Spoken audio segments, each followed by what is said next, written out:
Hey, it's Dan here from Flexible. I've just finished an incredible event here in Tuscany, and one of the speakers, a guy called Rowley, was talking about and teaching how he's helping car dealerships with reviews and reputation using AI. This stuff just blew the whole event away, and for that reason, I'm giving you the recording of what he was talking about just only a few days ago. It was good stuff. I hope you enjoy, and I'll see you in a bit. So the reason I came about focusing on customer experience was we kind of noticed that if you're involved with the sales process, everything is KPI driven, especially in the dealership world. So I wanted to be able to offer a service which isn't tracked as heavily, but so like it's not make or break if the results are or are not there, but it's still providing such a valuable service that it's like, regardless of whether someone's paying for it or if it's a value add-on on top of what we're doing, it just makes it harder to leave. And again, because it's not part of the sales process, it's not scrutinized anywhere near as heavily. So that's when I came up with the idea of like, I'd seen reputation management as a service, but there was, at the time, a year and a half ago, there wasn't really anyone, everyone was saying like, this is reputation management, but there wasn't anything with substance following, if that makes sense. Like you guys have watched the videos, like someone says you can do this, but not how. Obviously, I played with all the AIs, and I kind of had an idea of everything that was doing, and I'd helped so many people in Roya set up like calendar link agents. I was like, why don't I just swap the calendar link for a review link and have the conversation exactly the same, but instead of qualification, it's how was your experience? From there, so we launched the first one for the first store, and it was just literally, would you leave with it? Was you happy? Yes, no. If yes, leave a review. If no, do nothing. But I realized that, and I'll show you guys in a minute, we ask for how was your experience and how do you like your car? And then if you could give me a 1, 2, 3, or 4 or 5 on how your experience was, if they give anything less than a 5, we send a notification to the entire customer success team. And if they give a 5, we ask them to leave a Google review. And then when they leave the review, get AI to reply to it. Because, and we'll go through like why that's important in a minute as well. But the replying to the Google reviews you get is one of the biggest things that you could ever do. And with High Level and the new system that they've built that allows you to like customize the prompts, it now allows you to actually build better stuff. And because I don't know if anyone's ever noticed, like, there are so many businesses using the old high-level review reply, and it's always the same shit. It's like, we are thrilled to hear that you had a great experience with us. Thank you. It's the same. We are thrilled. We are every single time. And now that's not a thing anymore, which is so great. Good. And then on top of that, in the last, say, 3 months or so, High Level have also they've upgraded the entire reputation management system to include AI summaries. So when we go through it in a second, we're going to see, like, not only can we see all the reviews in High Level, there's also 5 points as like, you got these 2 good things, but these 3 things are being brought up by your customers. What percentage of people that are contacted actually leave a review, would you say? I reckon it's about like a 10. So we get a standard 30% reply rate, as always. Yeah. And then if I just look at the screen here, so I've got all the metrics for the replies and stuff.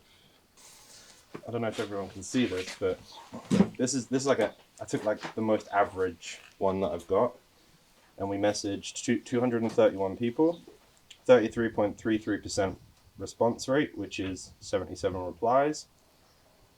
Positive feedback rate, 41%. Negative feedback rate, 58%. So it's almost like straight down the middle. And that's why I decided, you know what, let's actually do something with these negatives and give it to the customer success team.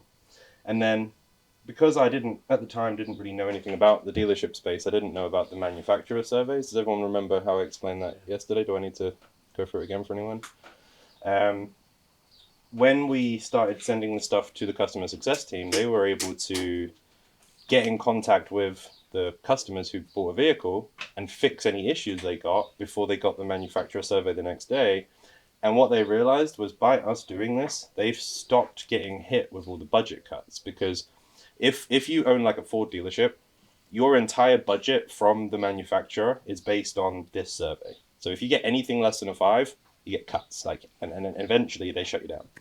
you lose your license to sell Ford vehicles. It's pretty common, which is kind of weird. And when we brought this out, people were just like, wow. And again, they're not looking at us based on how many sales we're making. They're looking at us based on how many people are pissed off that didn't leave a review. And then that also brings you into like the review gating side of the system as well. So like a lot of people provide tools that I've actually got an example here for you guys. How, is this done in real time for you after they become a customer, or is this like, can you do it as a database reactivation type thing? Imagine database reactivation and speed to lead. Yeah. So we come in, we want to boost the Google reviews with the DBR. Yeah. And then we connect to the sold system as well. So when vehicle gets sold, 1 hour later. Speed to lead and DBR you do basically. Yeah, so it's the same principle as the sales, but there's no selling. Yes. So another thing that I'm going to give all you guys as well is a review gating system. So a lot of people, what they do is they'll provide like a URL and you can go along. And if you leave 5 stars, it directs you to nowhere thanks to our lovely Wi-Fi, but it will actually take us. It will take us directly to leave a Google review. I'll be logged in. We know how to leave Google reviews. It's asking me to log in and all that stuff, so we won't bother. But if you leave a 1, 2, or 3, it's going to give you a little pop-up form. And if you actually go through the Google terms and conditions, review gating in itself, and we're going to call it hard review gating, is this form is a no-no. If you provide a little link down the bottom here that says, if you still want to leave a negative review, you can click here. It goes from hard gating to soft gating, which is now compliant. So you go from being, oh, my client's account might get shut down, to now we have 2 layers of protection for your Google review system. And using high level, you can also turn this into QR codes. So I got one that's just happy face, sad face, if happy Google, if sad form, and then we've also got stars because some people prefer one or the other. So let me take a step back, right? So after you reactivate the database or do the speed to lead, and they say they're happy to leave a review, you send them that page. Yeah, so we'll send them, we call it the review shield. It's a shield so they don't get a ton of shitty reviews. Yeah, so if they give 4 or 5, send them to Google. If they give 1, 2, 3, it's clever. Notification. And then even if someone's like, yeah, I gave a 4, and then they're like, no, fuck these guys, I'm going to give a 3, double layers. Okay. So they won't actually make it to Google. Yeah. Okay. It's like 3 steps. It goes to their sales team to help turn them into a 5-star. Yeah, customer success team. Customers. That's clever. So what I did want to do, I just wanted to show everyone like kind of what the conversations look like. So you get like because anyone that's done sales, like we know what the sales conversations looks like, and it's almost exactly the same. So I'll come in, I've got 4 to read through, and you guys can just listen to how the conversations go, and then we can kind of go from there. So if everyone wants to come around to this one. So we've got 2 positive examples, 2 negative examples, and I think we're starting with the positives. So, hey, this is Sam from the customer success team. Is this the same Zach that bought the 2020 Malibu from us? Yes, it is. That's great to hear, Zach. Congratulations. I always like to tell our customers, what's your favorite thing about your new ride? Oh, I was like to ask our customers. The ability to drive a good vehicle. Right on. That's always a solid feeling. Now, just a quick question. For our records, on a scale from 1 to 5, with 5 being the best, how would you rate your purchase and why? 5. Caden was extremely helpful, and Chris was too. That's wonderful to hear. Would you consider sharing this positive experience with a quick Google review? It would really help out our store and your salesperson.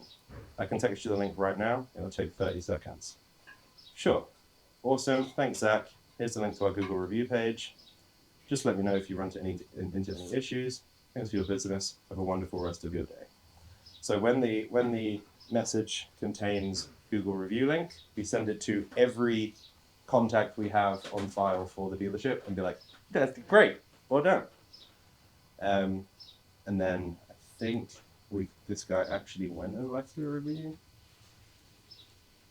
So Zach Pendergrass, I think he just gave a 5 stars. He didn't leave any text. Thank you, Zach, for taking the time to share your positive experience with us.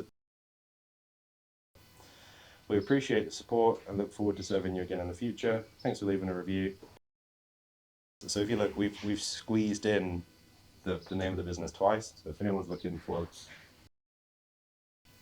that's it.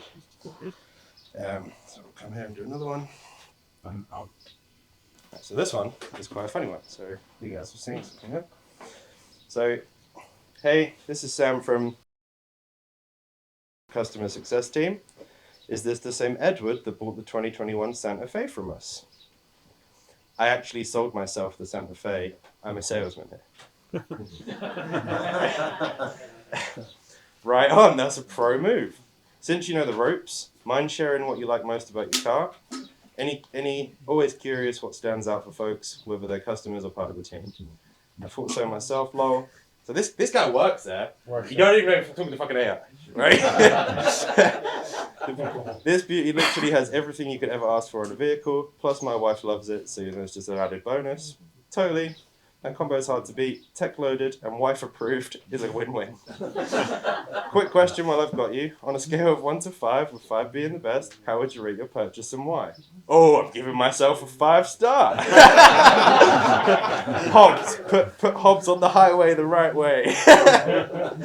I love it. Hobbs knows best. Since you gave yourself a 5, would you consider dropping a quick Google review for the store? It seriously helps out the team and our future customers. Let me know and I can send you the link. Either way, have a wonderful rest of your day. I can do that, boss man, no prob. And then he reacted, and then sweet, leave the link, and then he actually did go and leave a review. So even though he bought the car, he didn't leave himself a review.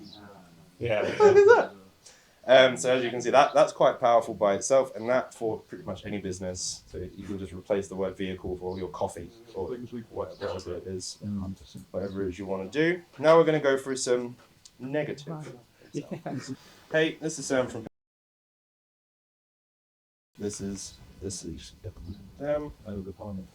That's great to hear. Congratulations. I always like to ask new customers, what's your favorite thing? Smooth ride. Just wanted to be contacted on the bodywork and tires that y'all are doing for me. Right on. Glad you're enjoying the smooth ride. I'll make sure your note about the bodywork and tires get over to our service team so you can get an update ASAP. And just a quick question. On a scale of 1 to 5, how would you rate your purchase? This guy gave it 2.5. Well, that's all right, great. It honestly ended better than it started. Couldn't get anyone's help and struggled to find anyone with knowledge off the lot. Once Austin took over, it was great. I was there for 5 hours yesterday. You feel kind of bad for the guy. I appreciate your honesty. Sorry your visit started off rough. Waiting that long isn't ideal. Would you like me to pass your info over to management? So my keyword for negative is over to management. So when AI says that, it sends up to 10 emails to the customer success team. So like I got a space for up to 10 people. Is Alan recording this now? And then he said, it's all good, man. Austin took care of me. So he left a bad review, so the AI pivoted away from the Google review because we don't want 2.5s going to Google. And then I got one more. So at that point, you don't give them an option to. No, the AI shuts down. So like it sends it to customer success team, and it's like, oh fuck this. Like, then last one. So another negative one. This one is actually I didn't realize this is a sales one. So this I've fed the customer experience into the sales Android because sometimes, and we all know this, they don't update their database. So even though someone bought a car, it's not marked in the system.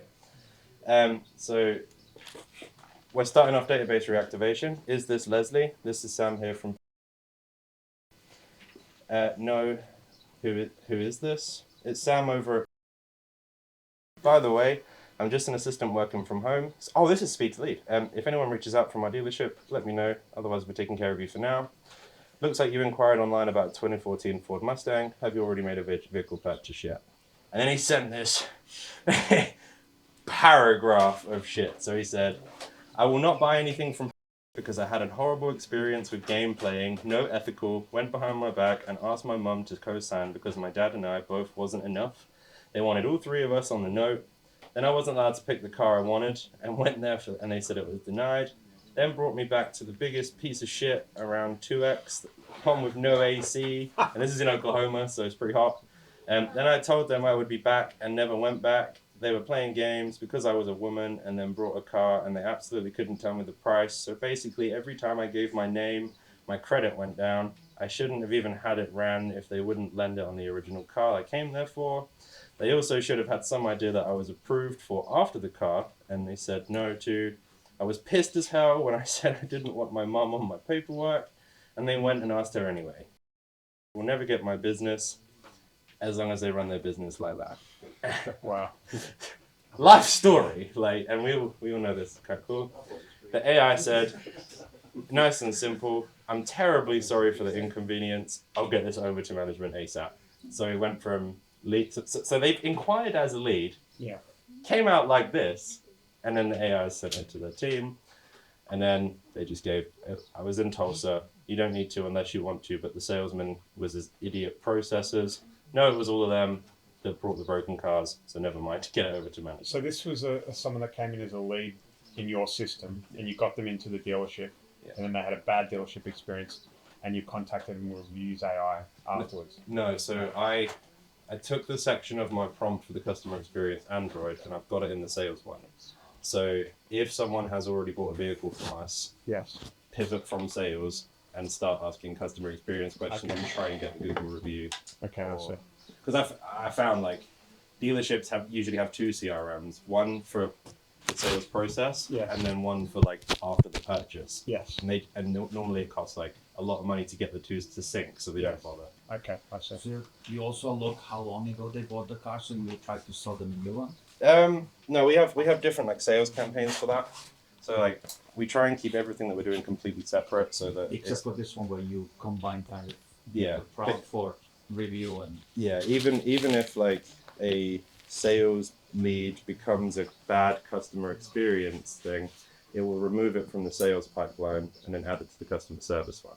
So in our system, everything's quite nice. Like, You could also add something into the prompt if it's an old lead from 9 months ago, right? You could ask them if they want to buy a new car, right? It could be a really kind of backdoor way to like sell a new car, right? What we're doing with the customer experience system now.